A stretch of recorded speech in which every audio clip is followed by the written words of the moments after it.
I agree that European colonizers were excellent at violence, and they were behind on a bunch of other things, and that now the U.S. is. Interestingly, I was talking with an Egyptologist about this, and I asked him, why do you think ancient Egypt failed? What led to the fall after thousands of years of success? And he said, one, we didn't adapt to steel, so the weapons couldn't compete when Europeans invaded. And two, he called it a lack of morality. And when I pressed, it was greed. The pharaohs and the priests, who were like right below the pharaohs, were hoarding money and not distributing it among the people anymore. And so people revolted, and it was weaker. And I wrote about this in my Substack. What I didn't write about was the firsthand experience I've seen in the U.S. of only investing in violence and not any of the other things that the rest of the world was investing in. When I was a full-time employee and I was consulting for the federal government, at one point I was consulting for an intelligence agency, and I was helping with their data science development program because the head of that department was freaking out. He was like, we spent so much money on the war on terror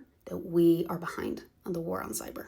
And China is so far ahead on this because they still have invested in like education and all those other things. And this has been talked about for a long time. Like I'm a millennial, so I grew up in like the Bush, then Obama eras. And I remember at one point, like Obama saying, we have jobs in America, we don't have people educated for the jobs. And it's hard to do that with such inaccessible education. But it will be interesting to see what happens to a culture that has done the opposite of investing solely in violence and not all the other things.